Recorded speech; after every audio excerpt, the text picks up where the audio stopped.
કચ્છ જિલ્લાની અંદર ભુજ મધ્યે શ્યામજી કૃષ્ણ વર્મા યુનિવર્સિટીના પ્રાંગણમાં 76મા વન મહોત્સવનું આયોજન કરવામાં આવ્યું હતું.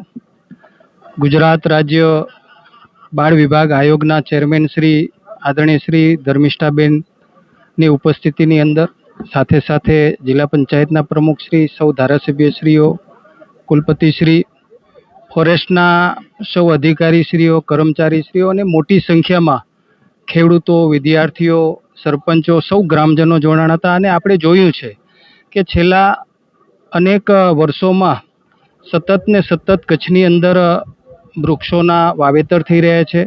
આપણા દેશના વડાપ્રધાન શ્રી નરેન્દ્ર મોદી સાહેબ જેણે એક સંદેશ આપ્યો છે કે એક પેડ માં કે નામ, અને જ્યારે એ રાજ્યના મુખ્યમંત્રી હતા ત્યારે પણ આ પ્રકારના કાર્યક્રમો થતા હતા અને લોકોની અંદર એક જાગૃતતા આવતી હતી. કચ્છને લાગે વળગે છે ત્યાં સુધી કિસાનો દ્વારા પણ મોટા પ્રમાણમાં અનેક હેક્ટરમાં ખેતી કરવામાં આવે છે. અનેક સામાજિક સંસ્થાઓ જેમ કે સદભાવના હોય, અન્ય સંસ્થાઓ હોય, ફોરેસ્ટના માધ્યમથી જે પ્રમાણે કચ્છની અંદર વૃક્ષોનું વાવેતર થઈ રહ્યું છે. ફોરેસ્ટ દ્વારા 40 લાખ વૃક્ષો વર્તમાન સિઝનની અંદર એમણે વાવવાનો સંકલ્પ લીધો છે. સદભાવના દ્વારા પણ ચાલુ વર્ષે 5 લાખ વૃક્ષો વાવવાનો સંકલ્પ લીધો છે.